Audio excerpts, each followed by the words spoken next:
बिस्मिल्लाहिर्रहमानिर्रहीम। अल्हम्दुलिल्लाहि रब्बिल आलमीन वलाक़िबतु लिल मुत्तक़ीन वस्सलातु वस्सलामु अला सय्यिदिल अंबिया वल मुरसलीन व खातमुन नबिय्यीन। अस्सलामु अलैकुम व रहमतुल्लाहि व बरकातुहू। नाज़रीन, मैं हूँ आपका मेज़बान मक़सूद साजिद, इस वक्त की चंद अहम ख़बरों के साथ। नाज़रीन, पहली ख़बर बहुत ही दुख भरी ख़बर है। एक नहायत होनहार तालब इल्म लारैब उसका नाम था, जिसने अकाउंटिंग के मौजू पर एक किताब लिखी थी।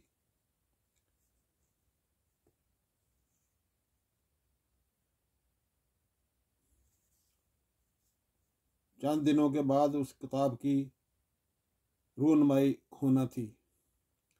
लारैब ने अपने मोबाइल में उस किताब का डाटा सेव कर रखा था, जो उसके लिए इंतहाई अहमियत का हामिल था। लारैब परसों अपने दोस्तों के साथ जिम से वापस घर जा रहा था कि अचानक कोरंगी के इलाके अल्लाह वाला टाउन पर स्ट्रीट क्रिमिनल आ गए। ये कराची का नाज़रीन इलाका है। कराची का रहने वाला नौजवान था, तो वो मोबाइल छीनने वाले लोग जो होते हैं, वारदाती स्ट्रीट क्रिमिनल जिनको कहते हैं, वो आ गए। उन्होंने लारैब से फ़ोन मांगा, जिस पर लारैब ने कहा इसमें उसका नहायत अहम डाटा है, इसलिए वो मोबाइल उनको नहीं दे सकता। जिस पर उन वारदातियों ने या क्रिमिनल्स ने उसकी एक ना सुनी और मोबाइल छीनने की कोशिश की।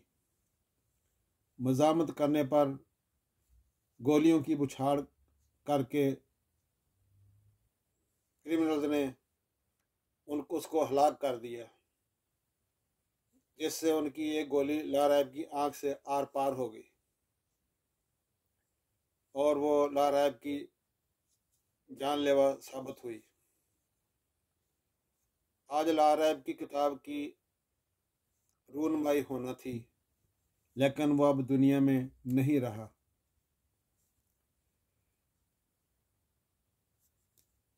तमाम दोस्तों से दरख्वास्त है कि मरहूम के लिए दुआए मग़फ़िरत करें, और अगर किसी दोस्त को खुदा न खास्ता लारैब की तरह किसी ऐसे वक्त का सामना करना पड़ जाए, तो मोहतरम दोस्तों, अपनी जान बचाएं, चीज़ को बचाने की कोशिश ना करें। चीज़ें और माल तो आना जाना है, तो अपना जानी नुकसान से बचें। माल की और चीज़ की कोई बात नहीं, अल्लाह और दे देगा। एक दानिशर ने इलेक्शन के फार्म 45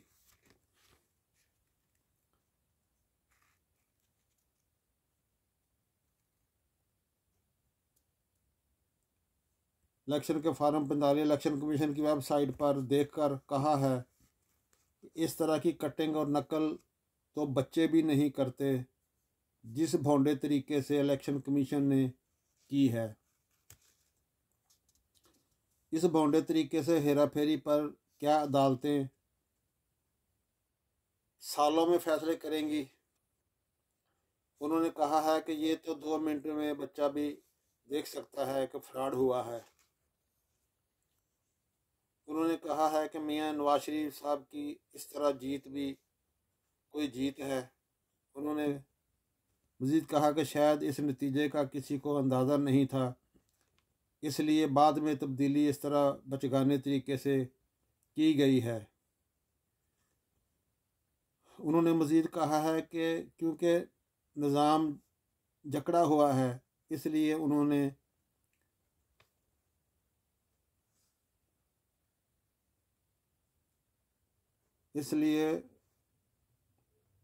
कहा है कि रोवो ते पिटो, भावें रोवो ते भावें पिटो, होना कुछ भी नहीं। उन्होंने कहा है हालांकि हल्का के रजिस्टर्ड वोटों से भी ज़्यादा फार्म 45 में वोट जाहिर कर दिए गए हैं।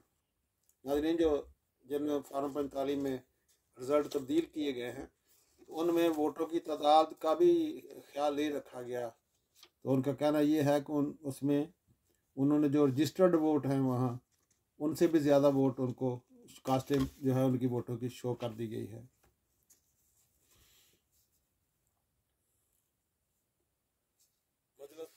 मुस्लिमीन के अलामा राजा नासिर अब्बास ने कहा है कि शफाफ इंतखाबात का इनकाद इलेक्शन कमीशन की जिम्मेदारी है ताकि अवाम हक़ राय दही का आज़ादाना इस्तेमाल करें।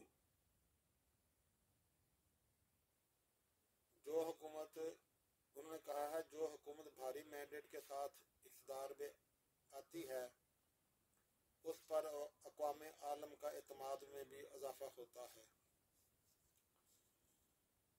इलेक्शन कमीशन ऑफ पाकिस्तान ने जो इंतखाबात कराए हैं उस पर अभी तक सवालात उठ रहे हैं। अवामी मैंडेट के साथ इस बदतरीन खिलवाड़ पर पूरी कौम इज़्तिराब का शिकार हो चुकी है। अल्लामा साहब ने कहा है कि 1970 में भी अवामी मैंडेट के साथ इस तरह का खौफनाक खेल खेला गया था जिसने मुल्क को बर्बादी की राह पर धकेल दिया था। इलेक्शन कमीशन की ज़िम्मेदारी है कि इलेक्शन से 14 दिन के अंदर फार्म 45 को शाये करे। उन्होंने मज़ीद कहा है कि चोरीशुदा मैंडेट के साथ हुकूमत चलाने की कोशिश कभी कामयाब नहीं होगी। पीटीआई के कारकुनान पर तशद्दुद, नामवर सहाफ़ी इमरान रियाज और असद तूर की जबरी हिरासत खुली गुंडागर्दी है। अवाम के कहरो गज़ब का सुनामी जब उठेगा तो इससे कोई बच नहीं सकेगा। उन्होंने मज़ीद कहा है कि अदलिया को मुनसफ़ाना तर्ज़ अमल इख्तियार करते हुए अपने वक़ार को मुक़द्दम रखना होगा।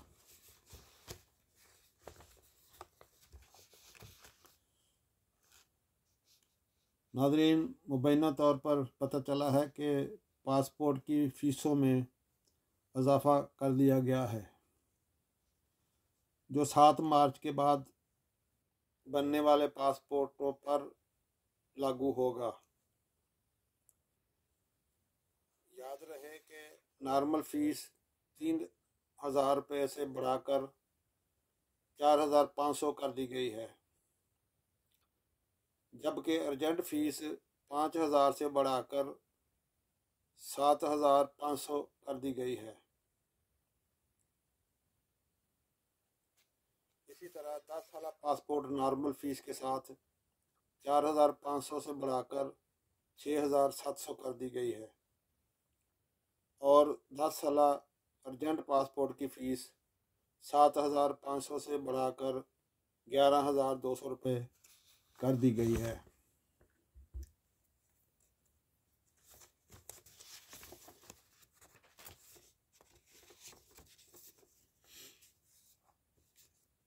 £190 मिलियन नैब रेफरेंस में बानी पीटीआई की ज़मानत की दरख्वास्त पर समाअत हुई है।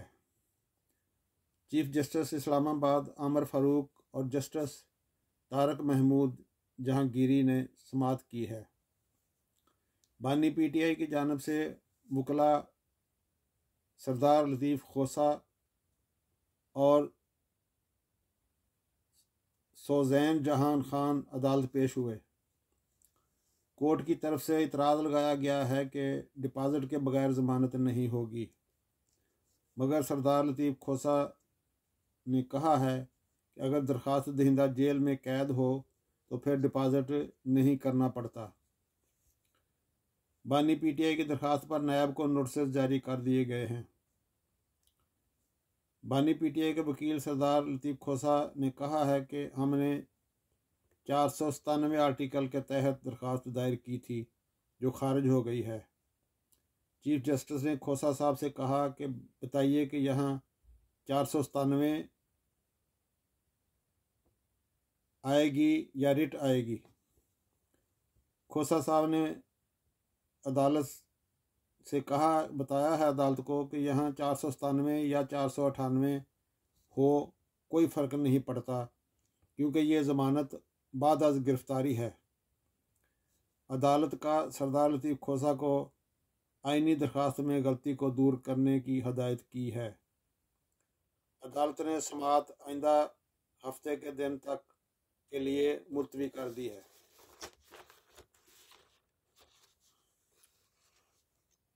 नाज़रीन, मशहूर कानूनदान चौधरी एतजाज़ हसन ने कहा है कि आटे के थैले पर मियां नवाज शरीफ की तस्वीर किस हैसियत में छापी जा रही है। ये जो आटा रमज़ान पैकेज के तहत गरीबों में तकसीमी किया जा रहा है, उसके बारे में चौधरी एतजाज़ हसन ने इतराज़ उठाया है कि आटे के थैले पर मियां नवाज शरीफ की तस्वीर किस हैसियत में छापी जा रही है। उन्होंने कहा है कि ये गैर कानूनी फेल है। उन्होंने मज़ीद कहा है कि क्या ये बादशाहत है जो मरियम नवाज ने अपनी जेब से आटा तकसीम कर रही है। उन्होंने कहा कि टैक्स हमारा और तस्वीर नवाज शरीफ की ऐसे नहीं हो सकता। मैं शदीद एहतजाज करता हूँ। और एतजाज़ साहब ने कहा है कि मैं इस बात पर शदीद एहतजाज करता हूँ।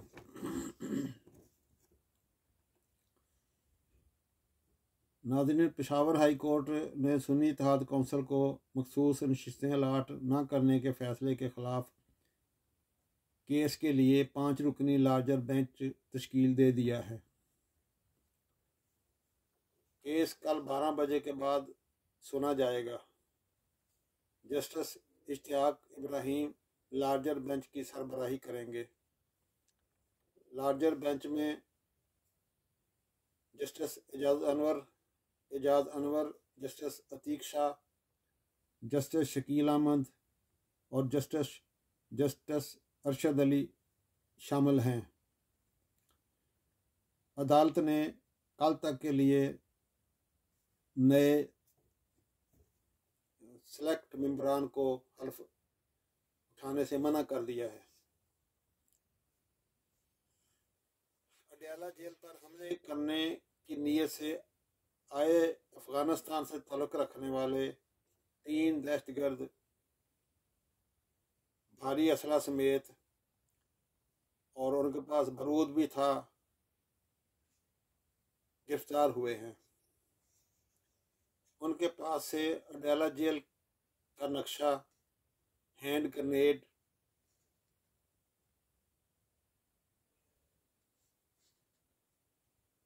और मजीद हथियार और IED बरामद हुए हैं।